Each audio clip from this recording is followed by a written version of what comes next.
About 1948 or 50, the number of people living all at once equaled the number who had ever lived at any time, all added together. The present, as far as numbers go, became equal to the past. We are now in the future.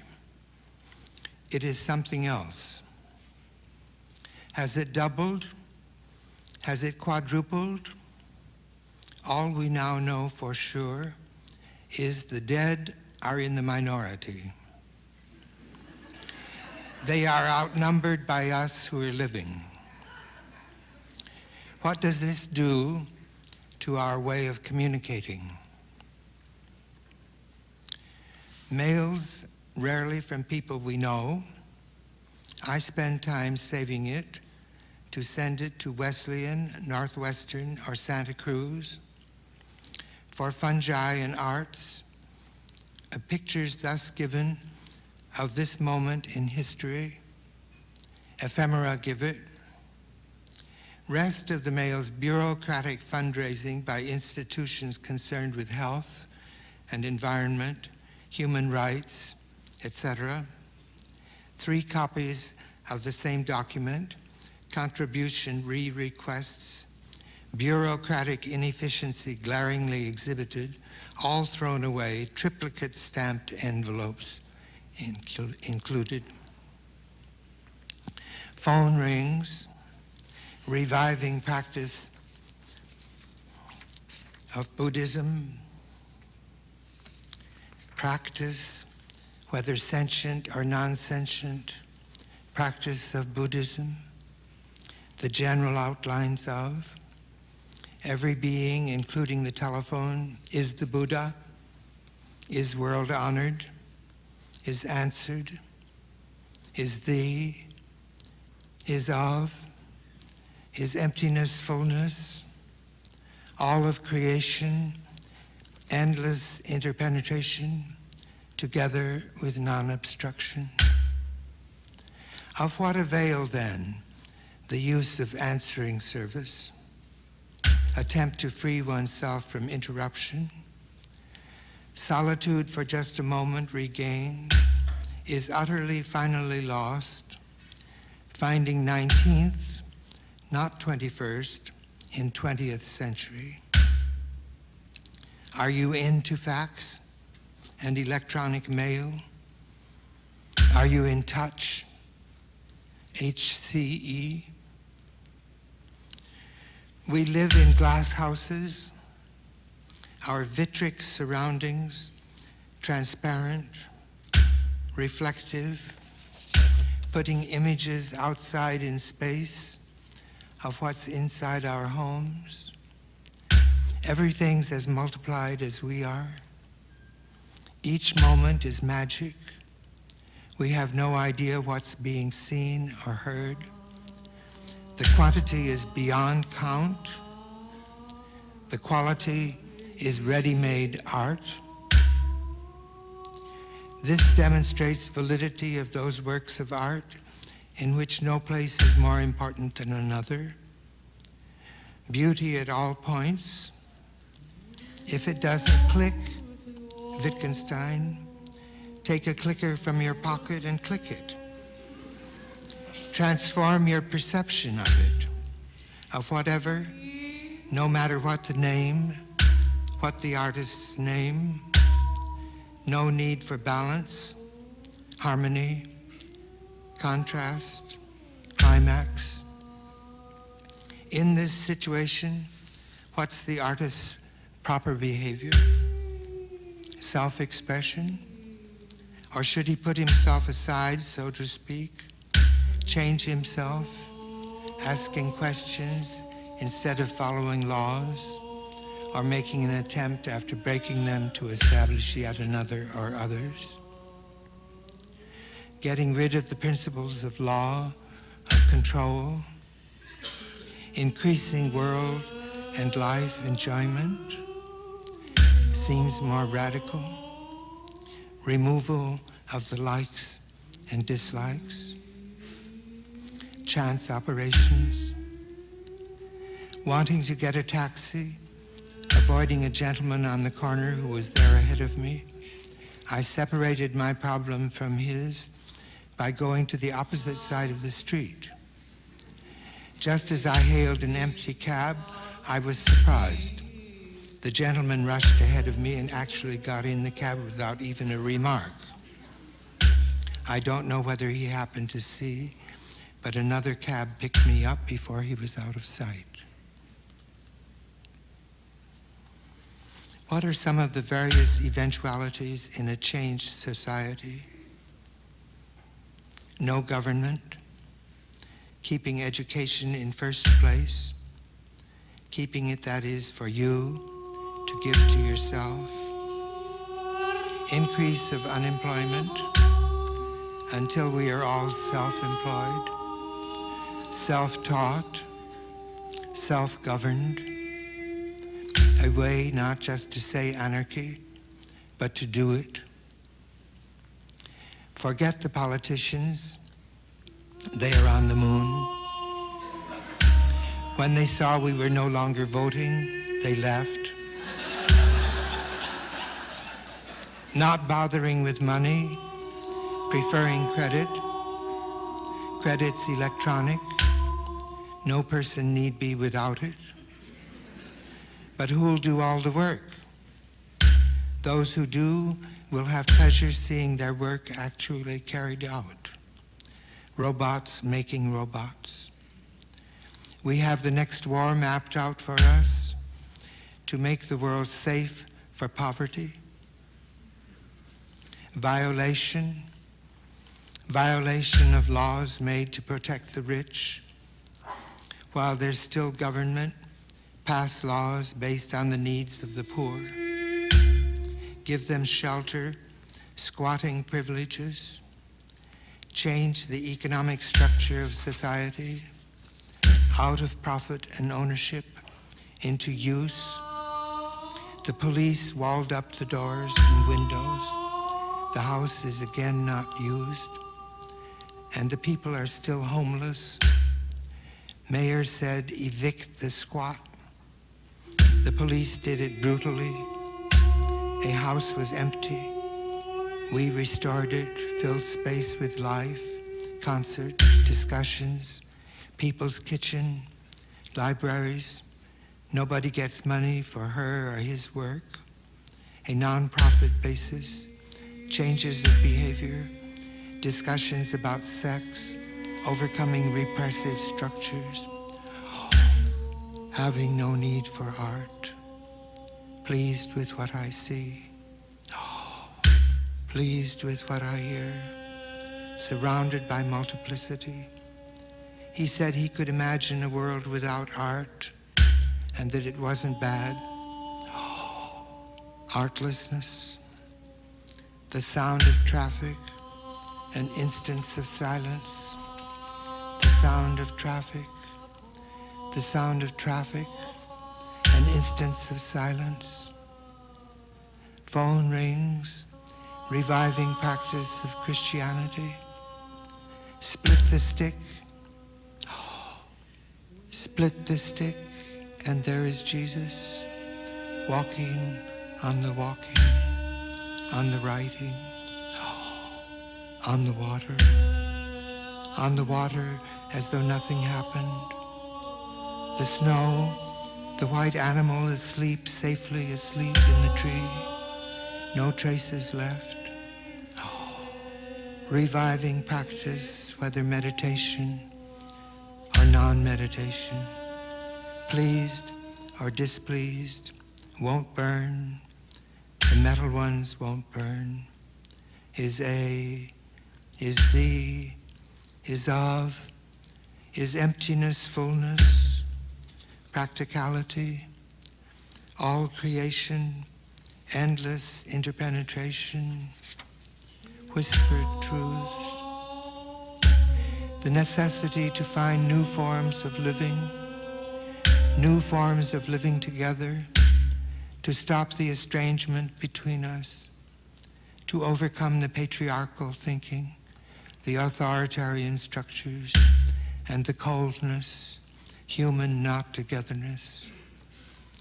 The necessity to develop a culture that consciously opposes the ruling culture, a culture which we create, we determine, which overcomes the passive consumer's attitudes, and which is not ruled by profiteering. Aesthetic spirit is as though visibility would not help, as though everything that is generally understood must stop. Only what one person alone understands helps all of us. How? What is not understood, a mystery, is now necessary. Something we don't, of which we can't make head or tail. A music of variations without repetitions. An introduction to pleasure that has no need for proof or ideas or feelings. Goal without goal. And what did I hear or see? I can't be sure. It was as if there was nothing on which to depend. As if there was nothing but in the presence of. Nikša Gligo wrote from Zagreb to say, the ugly Yugoslavian war is not between people. It has been brought about by that part of government and army that's concerned with Serbian power. Let our friends and all others know the truth. This is not ethnic, nor civil war, nor different ways of thinking. This is an imperialist political aggression. It's all happening in the heart of Europe at the end of the 20th century, possibly bringing about the total disappearance of Croatian state and people. What did you hear? The Pentagon giving up on the radio? Soldiers not to be paid, just discharged? 700,000? A great boon for unemployment. Do you think we'll finally see unemployment's what we've been working toward? Unemployment's self-employment.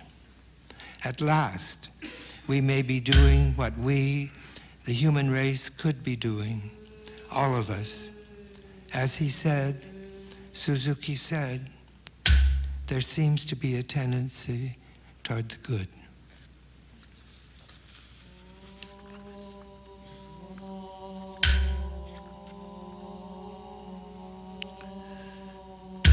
Even though the future is already here, many are still living in the past. All governments are striking examples of what's out of date and inappropriate to our proper business, our evolution. Though there are more of us, all of us live in the same place, the planet Earth. There is no difference between what happens to some of us and what happens to the others. Whatever happens, happens to all of us. Our problems are not various, they are identical. The purifying of water and air, the provision of nourishing food, the delivery of it to places where it is needed or just desired, the providing of shelter, the availability of energy, whether it is needed, wherever it is needed. We have these problems in common. We can solve them all best without thinking of the division of the world into 153 separate nations. Their separate powers mortally destructive. R. Buckminster Fuller called it killingry as opposed to livingry. Fuller is dead, but his spirit is now more than ever the spirit the world needs. It is alive. We have it in his work, his writings, Let us not forget we are now having to continue his work. In music, the absence of conductor, score, and bar line. Spaceship Earth, human needs and world resources, the two kept in balance, finding changing solutions for changing problems. The world game, teenagers, Fuller showed, can play it. In other words, intelligence is needed instead of politics or lawyers or even the United Nations. So, what's future's future? First, the world's prime vital problem is how to multiply by 3 swiftly, safely, and satisfyingly per pound, kilowatt, and man-hour the overall performance realizations of the world's comprehensive resources.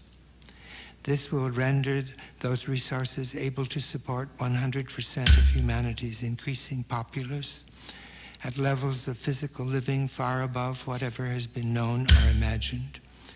To satisfy the physical will bring us also undreamed of metaphysical capabilities. Next, instead of ownership, individual 24-hour use of facilities, cars, cycles, paintings, hotels, telephones, museums, hospitals, libraries, restaurants, multiplying of value by time, if house is locked, honoring its use, later when house is free, opening a door with one of those flat computer-made keys, its time validity changed.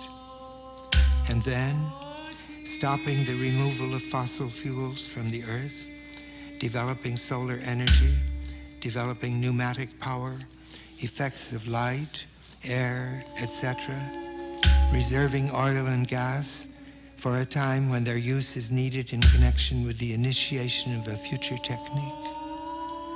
Third, along with the removal of nations, the removal of schools, Ivan Illich's deschooling society, putting the process of learning in the hands of the person who is doing it, computer facilities and ways to contact others, old or young, who share your interests, studios for every kind of art or research. In a word, utopia. We have only to make it work for every last one of us. We begin by believing it can be done, getting rid of pessimism, blindly clinging to optimism, in no sense doubting the possibility of utopia, but simply wanting to know the details of how it will happen. How does it begin and where? It will not happen politically. Fuller says it will arise due to mankind's vast wealth, industrial wealth, the tool-organized capability to take energies of the universe, which are transforming their patternings in various ways, as yet uncontrolled by man, so that they go through channels onto the ends of circularly arranged levers, which man invents, so that the energy turns wheels and shafts to do all the work. Universal energy is inexhaustible. Our knowledge only increases, as does our common wealth. In order to bring about continuous elevation of human dignity, we will be able to afford to give everyone student fellowships in any subjects they elect, Fuller's education automation. Everyone's going to study whatever he pleases. Man's not needed because of his ability to work as a slave. He's needed because of his ability to consume. The Chinese now have the most consumers. They'll eventually produce at the lowest prices. With that competition, we're going to be forced to go into total automation, full unemployment, only to find ourselves amazingly successful. Wealth automated. Industries now whirled around. Picture of man that's now visibly developing is world man. World citizenship will not occur as a political initiative. It will be required by the economics of an exploding industrial world required for its personnel, if everybody who teaches school because it's the simplest way of making a living were given a well-funded fellowship to a lifelong research, would they accept? Would they not stop asking, how can I make a living? And start asking, what is it that I love, that I'm interested in? What could I do to help make the world work to some more satisfactory, more interesting point? This used to be a stupid question. It suddenly becomes a very logical one. In 1927, Fuller gave up forever the general dictum of society, that is, that everyone to survive must make a living. He substituted the individual's anti-entropic responsibility in universe. Fuller sought as an individual for the tasks needed to be done no one else was doing or attempting to do, which, if done, would physically and economically help society to eliminate pain. As a consequence, it was necessary for him to discipline his imaginings, invent and develop technical and scientific capabilities, innovative problem solutions, synergetics.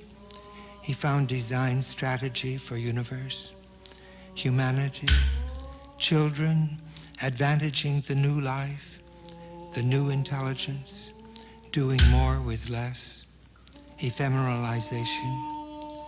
Fuller's revolution is his plan to change not man, but man's environment. Basque friend Esther Ferrer replied by fax. I knew her as artist, anarchist. I had asked about anarchy's future. Anarchy will always have a future and a present, she wrote, because it's associated with creativity. I don't mean art, which is something else. I talk of creativity in the sense that it comes from rejoicing, from pleasure, serving first of all the person who practices it, unconditioned by obligations to anyone else. There is no master except oneself. Anarchy, like creativity, is thus a completely gratuitous choice which engages only yourself and which you decide to practice.